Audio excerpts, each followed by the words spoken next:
Nakuha ng Miami Heat ang unang malaking upset sa 2024 NBA playoffs. Naitala ng Heat ang franchise record na 23 three-pointers hanggang sa kanilang first round series laban sa Boston Celtics sa 1-1 sa pamamagitan ng impresibong 111 hanggang 101 Game 2 na panalo noong Miyerkules ng gabi sa TD Garden sa Yan ang Boston. pag-uusapan natin sa video na ito, kaya kung bago ka pa lang sa aking channel, baka pwede ipakipindot subscribe button pati na notification bell para palagi ka updated sa mga susunod ko video. Salamat po. Ang Miami, na naglalaro ng walang star na si Jimmy Butler, ay isang 14-5 gitling point underdog patungo sa laro, ngunit mukhang mas kumpiyansa, agresibong koponan sa buong gabi. Malakas na lumabas si Tatum. Si Jason Tatum ay umiskor ng 10 sa unang 14 na puntos ng Celtics, at nagawa niya ito sa lahat ng posibleng paraan: 3s, dunks, drives to the basket.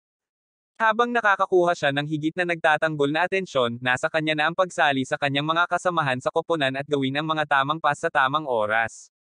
Pagtatapos ng first quarter, Heat 28, Celtics 27. Si Jaime Jaquez Jr. ay kumukuha ng maraming pasanin para sa paggawa ng opensa sa Game 2, kung saan si Jimmy Butler ay lumabas, na nagpinta gamit ang kanyang mahusay na footwork at touch para makakuha ng mga balde sa paligid ng basket. Ang Heat ay nangangailangan ng iba bukod kay Tyler Herro para maka-score, at sinagot na ni Jaquez ang kampana. Halftime: Celtics 61, Heat 58. Ang Heat ay may 0 second chance points, 5 fast break points at na-outscored 32-12 sa paint. Ngunit nangunguna sila ng 3 sa unang bahagi ng third quarter. Iyon ay dahil nakakuha sila ng katawa-tawang 16 para sa 20 mula sa 3-point range, habang hawak ang Boston sa 35% mula sa lalim. Sina Tyler Herro, Caleb Martin at Nikola Jovic ay nagsanib na mag-12 para sa 17 mula sa kabila ng arco. Bagamat kailangan nilang maging masaya tungkol doon, iniisip mo kung aalis na ba ang Boston kapag nagsimula na ang pagbaril. Makikita natin. Pagtatapos ng third quarter, Heat 85, Celtics 70. Sina Jason Tatum at Jaylen Brown ay nagsanib para sa 52 puntos, at walang ibang Celtic ang naka-double figures. Sina Derek White, Jrue Holiday at Kristaps Porzingis ay nagsanib para lamang sa 15 puntos, na hindi ito magagawa para sa isang koponan na umaasa sa pagkalat ng kayamanan ng nakakasakit. Itinala ng init ang franchise record sa 23 three-pointers, at nadaragdagan pa. Ang Miami Heat ay nagtakda ng bagong franchise playoff record para sa 3s sa isang laro.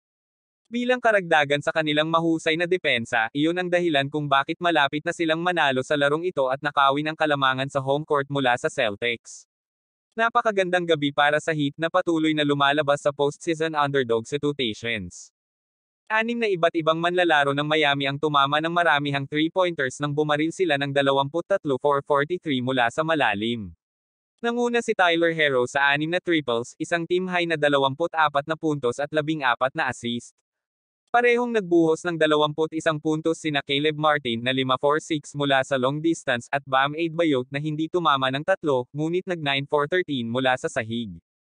Ang Celtics ay nakakuha ng malaking produksyon ng opensiba mula sa kanilang mga star player, ngunit kaunti pa sa opensa na tila sa pamamagitan ng disenyo para sa depensa ng Heat. Si Jaylen Brown ay may game-high na 33 puntos, nagdagdag si Jason Tatum ng 28, at ang 6 na iba pang Celtics na nakakuha ng sahig ay pinagsama para sa 50 puntos. Nanalo ang Boston ng 64 na laro sa regular season at pumasok bilang mabibigat na paborito kapwa upang manalo sa serye at sa Eastern Conference. Huwag mo kalimutan mag-like and subscribe sa aking channel. Maraming salamat po.